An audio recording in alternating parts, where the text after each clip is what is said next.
Bonsoir et bienvenue sur ma chaîne YouTube. On va continuer ce soir la série Crime et Châtiment avec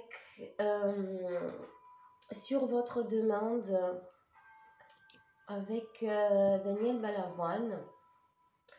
Voilà, un symbole français, un très grand monsieur, un altruiste, une très très belle âme qu'on regrette tous. Comme par hasard, en fait, ça fait quelque chose que je voulais faire la vidéo. Et en fait, comme par hasard, là, c'est le jour de l'anniversaire de sa mort. Enfin, je vais vous dire pourquoi. Je parle du 13 et pas du 14. Certains d'entre vous le savent peut-être. Donc, 13 janvier. Je sais pas trop comment comment entamer cette vidéo parce qu'en fait c'est tellement farfelu cette histoire de doute d'assassinat, et pourtant c'est tellement logique que voilà, j'étais vraiment obligée de faire cette vidéo. J'essaie d'être complètement impartiale. Alors, je vais faire un résumé rapide pour ceux d'entre vous qui ne connaissent pas l'histoire et le pourquoi de tous ces pourquoi de ces doutes. Donc voilà, il luttait pour émanciper l'Afrique. Il était très courageux. Il n'a pas hésité de critiquer le gouvernement ouvertement, et puis a priori on dit qu'il s'apprêtait à parler du trafic d'armes avec l'Afrique. Donc voilà, c'est pour toutes ces raisons que voilà, ça paraît logique que ce magnifique être humain a pu effectivement susciter la haine de certains. Et voilà, alors qu'est-ce qui se passe? La version officielle, mort le 14 janvier dans un crash d'avion, vous savez, sur le rallye Paris-Dakar, avec Thierry Sabine et avec, je crois, 3 autres personnes, dont le pilote. Alors, c'est monsieur Olivier Pernin qui a écrit un livre donc qui prétend avoir eu des messages de l'au-delà qui viendraient donc de son fils qui est parti en 1996, donc 10 ans après Daniel Balavoine, et donc qui serait ami avec Daniel Balavoine dans l'au-delà et qui transmettrait donc ces messages. Balavoine aurait dit voilà que l'hélico a été saboté, qu'on n'a pas hésité de tuer des innocents alors que c'était que lui qui était visé à la base. Et ensuite, ce monsieur Olivier Pernin, il a un petit peu mené sa propre enquête. Il a découvert il y a effectivement certains arguments qui vont dans le sens de cette théorie de complot. Notamment le fait que, par exemple, le carnet de bord de l'hélicoptère aurait été rempli seulement jusqu'au 12 janvier. En fait, il prétend que la vraie mort aurait eu lieu le 13 janvier et qu'ensuite le 14, on aurait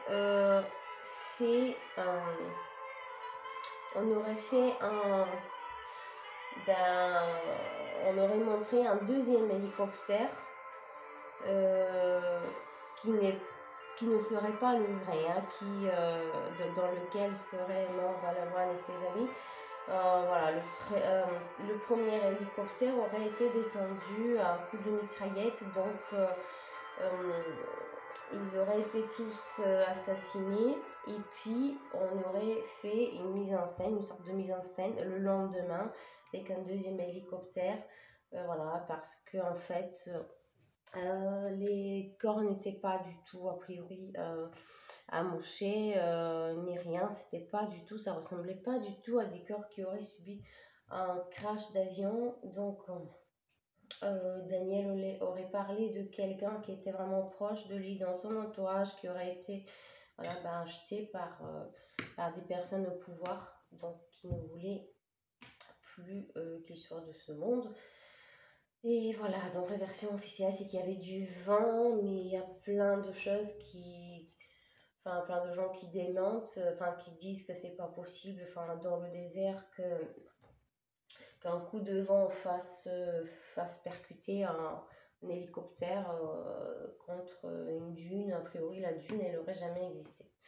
Voilà, ça c'est pour raconter un petit peu, parce que bon, j'ai lu une partie du récit, notamment là où ils exposent les arguments. Du coup, j'ai essayé de faire bref, mais bon, c'est difficile de faire. Bref, là on va commencer hein, comme d'habitude et on va voir. Alors tout d'abord, je vais commencer par la question. Ce monsieur Olivier Pernin, est-ce qu'il a menti? Parce que moi, après, j'essaie, comme je vous ai dit, hein, d'être impartial. Donc, du coup, je me pose la question, pourquoi ce ne serait pas Balavoine lui-même qui viendrait de transmettre ces messages? Pourquoi on a dû attendre que le fils de ce monsieur Perlin décède et que pourquoi ça devait être lui qui transmettait les messages pour Daniel? Voilà, c'est par exemple ça que je me pose comme question. Et puis bon, voilà, il y a quand même, bon, il prétend que les témoins auraient été achetés ou menacés, hein, pour dire des choses qui vont dans le sens de la version officielle. Voilà, donc on va essayer de comprendre un petit peu ce qui s'est passé. C'est quand même quelque chose d'assez compliqué hein, qu'on attaque. Ici, j'espère que, voilà, hein, que les esprits nous pardonneront. Hein, c'est vraiment pour essayer de comprendre. Hein, ou peut-être que voilà, hein, le fait que ce soit le hasard qui fait que c'est aujourd'hui, hein, le 13 janvier, le 13 ou le 14 si vous voulez, l'anniversaire de sa mort, peut-être que ça veut dire que finalement c'est voulu de sa part, je sais pas. On verra bien, hein, on verra bien. Alors, est-ce que monsieur Olivier Pernin a menti? Est-ce que Olivier Pernin nous dit la vérité sur les messages qu'il a reçus de l'au-delà?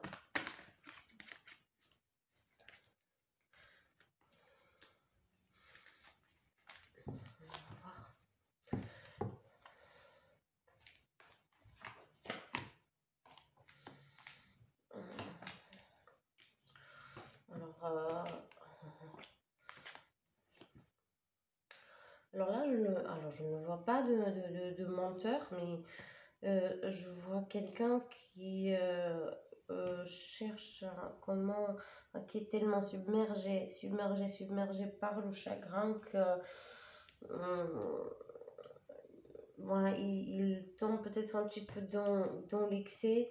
Il se peut qu'il ait eu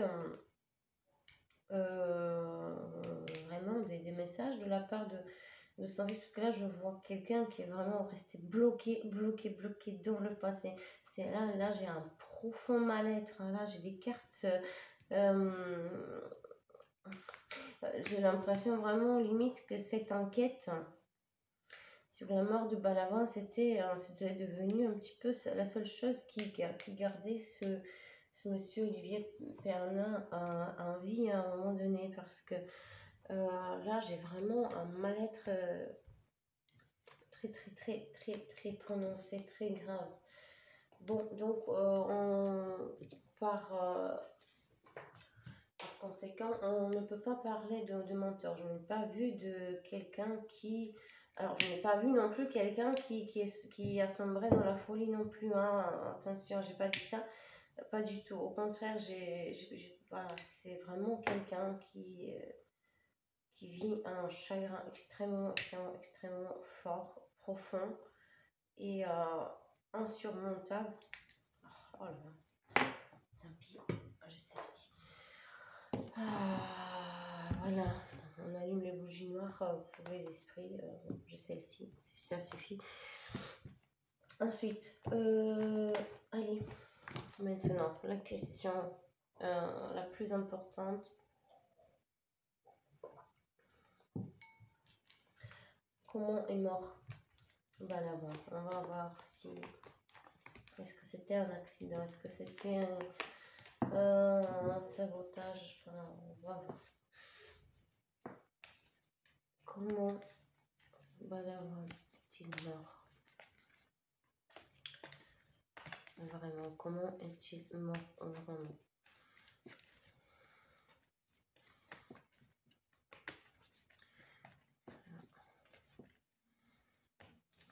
Comment Balavoine est-il mort?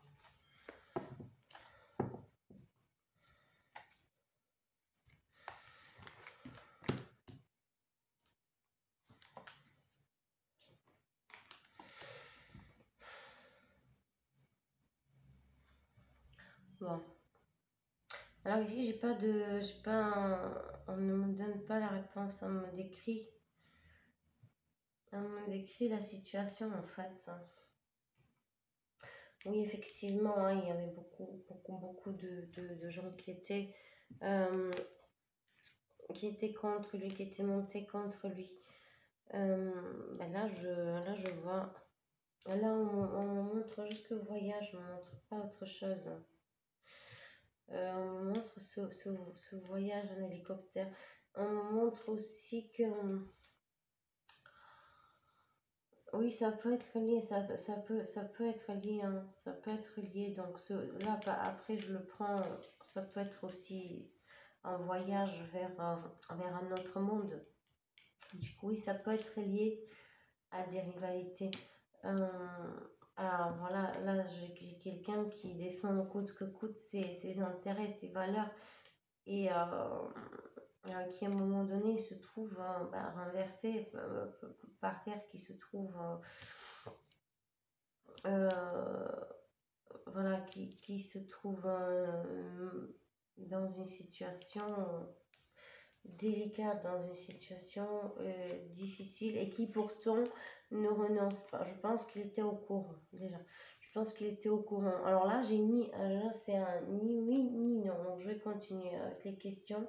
Pour l'instant, on voit, ce qu'on peut en tirer, c'est que effectivement, voilà, on voit ces rivalités, on voit qu'il y avait des gens qui lui en voulaient, et on voit aussi qu'il le savait, mais il était pourtant prêt à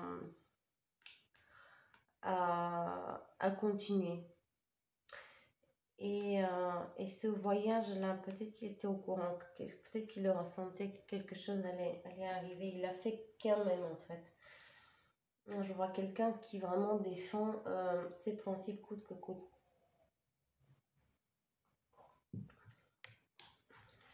On va continuer avec les questions.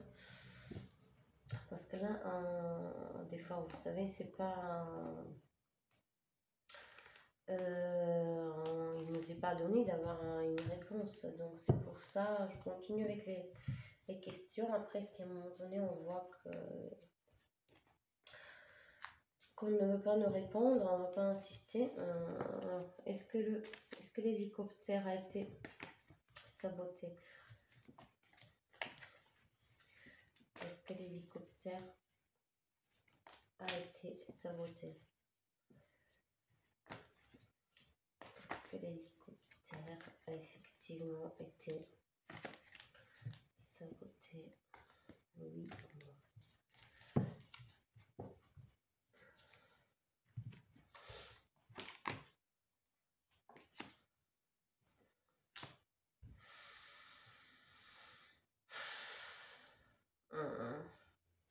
Je ne vois pas là, je ne vois pas de sabotage.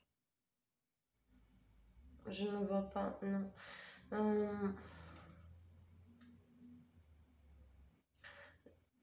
je vois quelqu'un qui a peut-être agi de manière immature.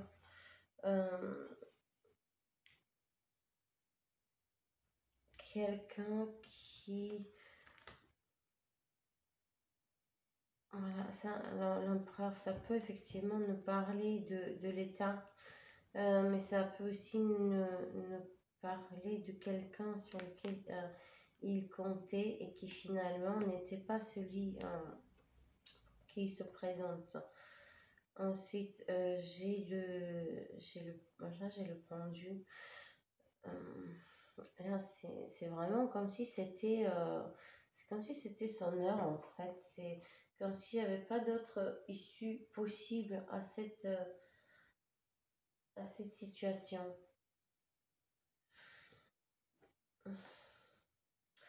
Alors du coup, je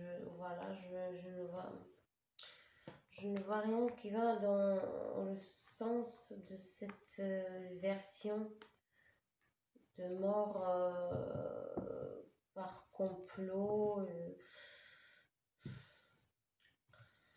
On va voir, hein, je vais poser encore une question. Alors, on dit que est-ce qu'il y avait effectivement 2 hélicoptères et pas un seul? Est-ce qu'il y avait 2 hélicoptères avec une mise en scène ou un seul hélicoptère? Et après, je vais essayer d'ajouter un autre oracle pour voir un petit peu mieux.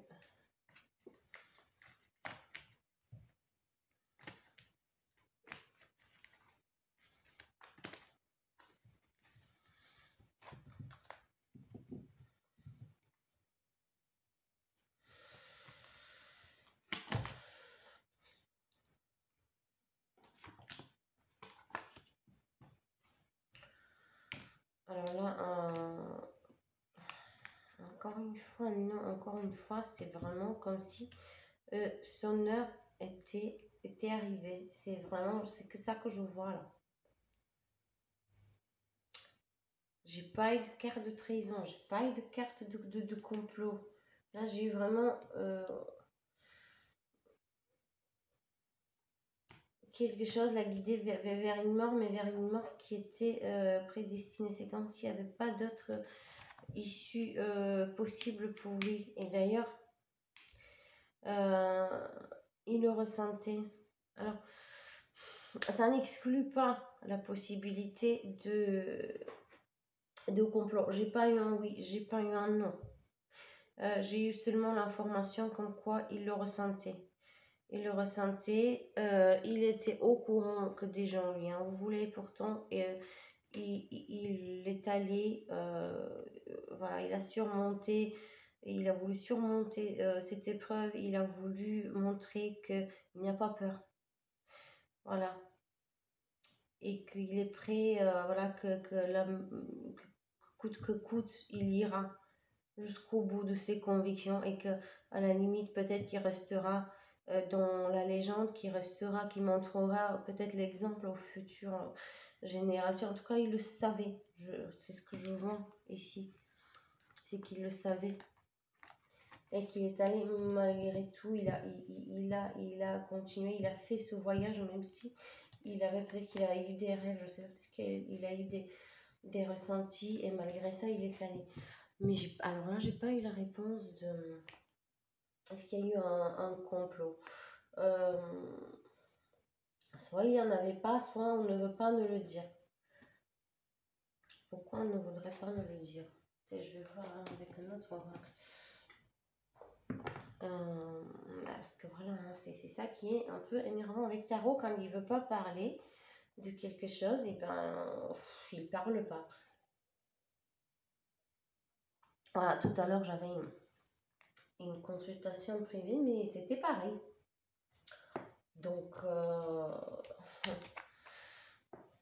peut-être que je le mettrai de côté pour le moment. Celui-ci, je vais le remettre à 0 ce soir, et on va voir est-ce qu'il me montrera d'autres choses par la suite. Donc pour le moment, je continue avec Béline. pour voir. J'ai encore, j'ai jamais utilisé encore Belling pour cette série-là, Crime et Châtiment. Vous voyez, il y a du nouveau hein, au niveau de la tuerie de Chevaline. J'ai fait une vidéo il n'y a pas longtemps. On verra, on verra.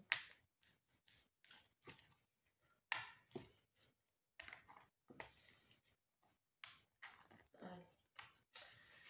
Qu'est-ce qui s'est passé?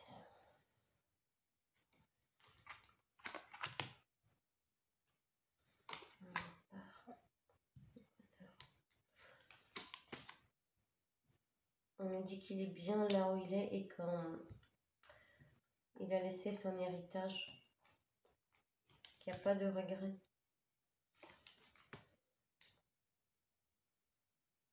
Là, il me dit aussi que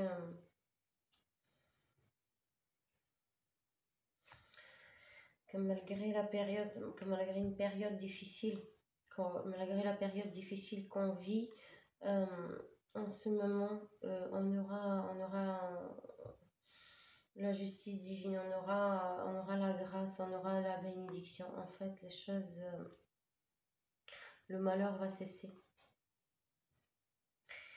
Donc ça, c'est pour la France. Là, j'ai vraiment l'impression qu'il y a comme un contact. Je vais continuer avec ça, parce que si là, je reçois un contact, je continue avec celui-ci. Et à la fois aussi, ça nous dit que... Parce que là, vous voyez, là, ça parle vraiment qu'il est bien là où il est, qu'il est content, qu'il a laissé son héritage. Pour la France, ça ira mieux malgré la période difficile. Et aussi, et pour lui, c'était pareil, en fait. Enfin, c'était comme un sacrifice. C'était comme un sacrifice, c'était prévu. C'était vraiment prévu, c'était comme un sacrifice volontaire, un petit peu comme... voilà, sa vie, elle devait stopper là. Et de toute façon, il n'était pas bien sur cette terre, mais là, il est bien, là où il est. Et il a laissé son héritage, il ne voulait pas vivre longtemps, lui. C'était son désir. C'était son désir là, je pense qu'on nous dit de ne pas chercher plus loin. Là, vraiment, avec Belling, c'est devenu beaucoup plus clair. Beaucoup plus clair pour nous.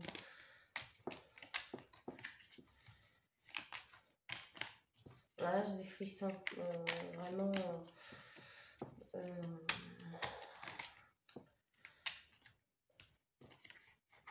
en fait, voilà, c'est lui qui me dit de ne pas chercher plus loin. Il ne veut pas, en fait, il ne cherche pas la vengeance, il veut juste que sa légende, elle reste, que son héritage, il reste. Son exemple, son héritage, que tout ça, ça reste marqué, gravé dans les esprits.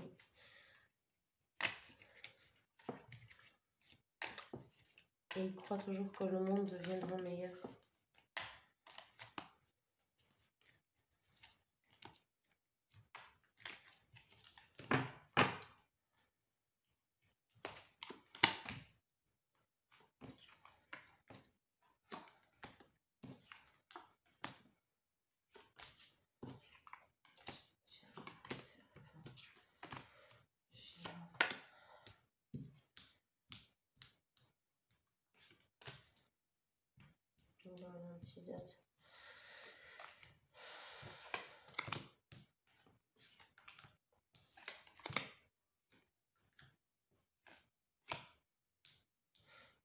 Non, il nous dit de ne pas chercher, il nous dit qu'on ne doit pas savoir la vérité.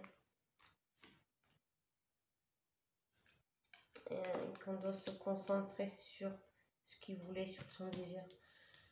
Ouais, je pense qu'effectivement,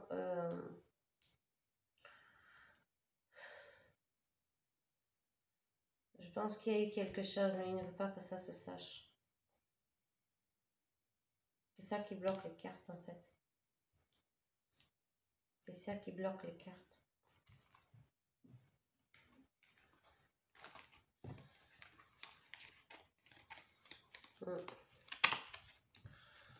Oui, c'était assez étrange, là, comme tirage, en fait. Parce que ça nous montre, en fait, à quel point vous voyez là, si j'avais eu des cartes qui sortaient, toutes les cartes de voilà, qui pourraient nous parler de vengeance, de complot, etc. En fait, on aurait plus parlé de cette injustice envers lui et on aurait moins parlé il veut vraiment qu'on ne parle que de ce qu'il voulait, de ce qu'il voulait faire, euh,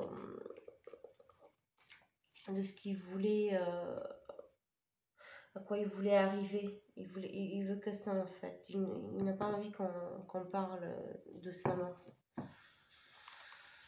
Voilà. Voilà ce que j'ai eu comme information là. Donc, ben, c'était assez étrange, encore une fois. Je vais arrêter là. Donc, pour ceux qui ont regardé, voilà, pensez à lui, pensons tous à être, essayons tous à être des meilleures personnes, d'être moins égoïstes, de penser à l'autre beaucoup plus, de ne pas être dans la vengeance, de ne pas être dans la colère, voilà, lui je le vois vraiment comme un saint, comme quelqu'un qui s'est sacrifié. Donc évidemment on peut pas aller tous aussi loin, mais parce que lui c'était, il était sur terre pour ça en fait. Mais voilà, essayons de garder son héritage et d'être tous des meilleurs êtres humains. Voilà, je vous embrasse très fort et je vous dis à bientôt.